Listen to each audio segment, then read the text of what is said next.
Continuação da atividade, questão 6. No início do primeiro parágrafo da carta, o leitor agradece ao jornal por permitir que os leitores se manifestem. E qual é o assunto da segunda parte desse parágrafo? Conte resumidamente. Vamos analisar. De forma resumida, né? Podemos analisar que nesse primeiro parágrafo ele destaca que os problemas, né, que persistem, que é o forte odor de urina, muitas fezes e inúmeros gatos na rua.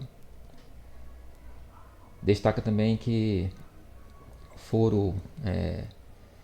esses problemas foram relatados, né, há vários anos, há várias datas, né, em 9 de 3 de 2018, em 3 de 6 de 2018 e 9 de 8 de 2018, né. Então, também ele considera que é lamentável a postura da zoonose, a qual adotou para a questão a resposta padrão e a proprietária do imóvel já foi notificada, né? Tá mais ou menos a segunda parte desse parágrafo, né? E já no segundo parágrafo já inicia com os gatos igualmente vítimas da situação, não são castrados, vivem procriando sem controle algum, né? Aí só aumentando esse problema na rua.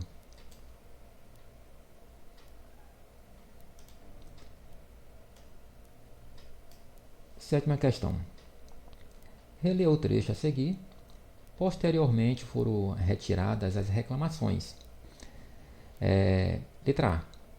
Qual das palavras a seguir tem o mesmo sentido de posteriormente?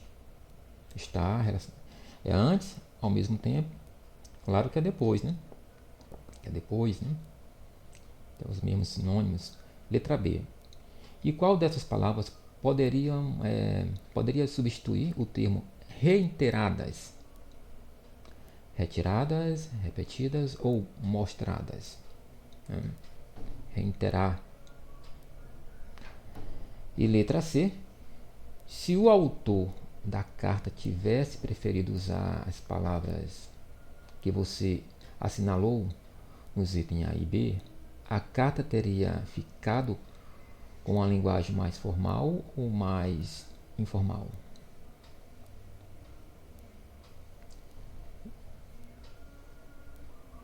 Poderia ficar mais tanto informal, né? De forma mais objetiva, né? Que a formal é a linguagem culta e a informal é a linguagem cotidiana, né? As gírias. Aí você vai analisar esse tópico, né? A questão 8. Vamos pensar um pouco mais sobre a linguagem do texto. Letra A.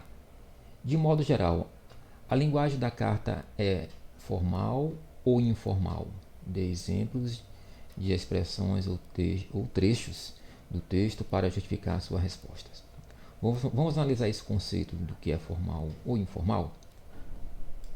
Vamos ver a diferença da linguagem formal e informal.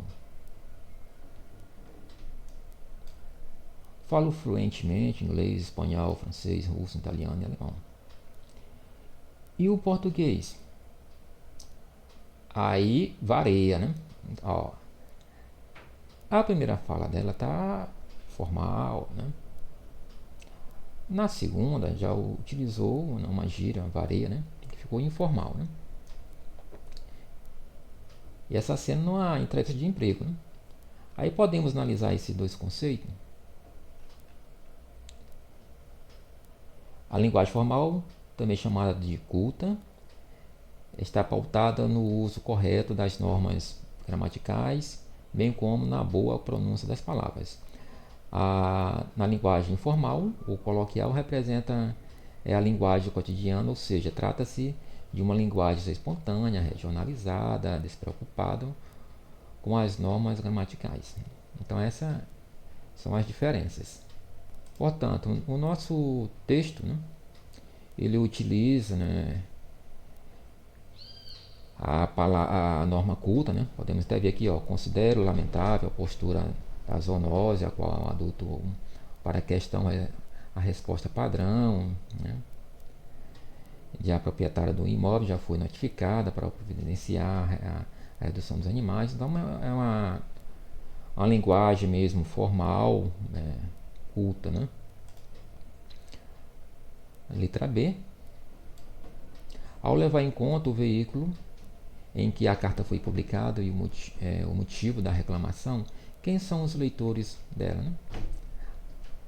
Os moradores da rua, né, do bairro em que está acontecendo esse problema, né? E letra C. Agora eu converso com os colegas e o professor junto e conclua se a linguagem da carta é adequada ao objetivo dela e ao público. O leitor justifica suas respostas. Sim, né? A carta ela está escrita na linguagem formal, em que ao ler essa reportagem, a pessoa vai compreender o objetivo dessa reclamação, né? Em relação do odor das fezes dos gatos, né? A questão 9. Complete o quadro a seguir com informações da carta. Problemas apresentados pelo autor da carta justifica sua reclamação. Então temos aqui, forte odor de urina, muitas fezes, inúmeros gatos em residência, né, na Rua das Laranjeiras. Aí tem em relação à prefeitura, né, ela insiste em ignorar muita solicitação, reclamações sobre esse caso, né. Também podemos destacar que a zoonose notificou a residência para que ela providenciasse a solução desse problema, né? No caso seria a castração desses animais. A 10ª, em sua opinião, são bons os argumentos, provas que o autor da carta utiliza para provar que o problema do qual ela reclama é sério e precisa ser resolvido pelas autoridades da cidade. Por quê, né? Analisando lá o texto, turma, vimos que ele citou várias datas, né, de notificação, né, de março, a agosto de 2018, foram notificados, né, para esse problema para ser resolvido, né? Então a carta de reclamação é uma carta na qual o autor faz uma queixa a resposta de um produto, um serviço, etc. Ela é dirigida a leitores que têm poder de resolver os problemas em questão ou podem ajudar a resolvê-lo, né? As cartas de reclamação são enviadas à imprensa ou instituições responsáveis pelo problema ou por sua solução, mas também podem ser divulgadas em jornais, revistas, sites, nesse caso, né? Alcançam um público maior e exerce mais pressão, né? Elas costumam ser escritas em uma linguagem mais formal do que a das cartas pessoais e devem apresentar, além da identificação de remetente e destinatário, o fato que gerou a reclamação e os argumentos para provar a validade da reclamação. 11ª, letra A. Por que a carta lida não tem data?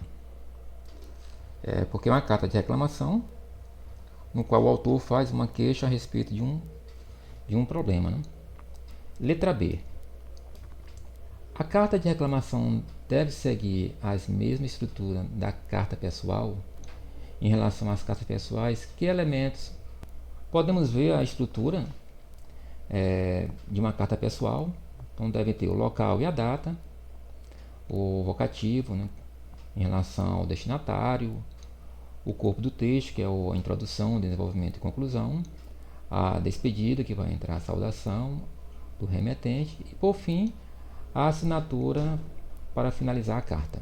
Porque possivelmente a carta de reclamação publicada no jornal não tem esses elementos. Porque essa carta de reclamação ela tem outras formas de escrita, né, em relação ao seu objetivo. Reclamações são enviadas à empresa ou à indústria responsável pelo problema, ou por sua solução, mas também podem ser divulgadas em jornais e em revistas, em sites, né? 12ª, o autor da carta apresenta uma sugestão para que o problema dos gatos em sua vizinhança seja resolvido. A zoonose precisa cumprir o seu papel legal de fiscalizar, deve tomar as providências necessárias para resolver o problema, né? Isso resolveria o problema, né? Por quê, né? Então seria ali a castração, uma das soluções, né?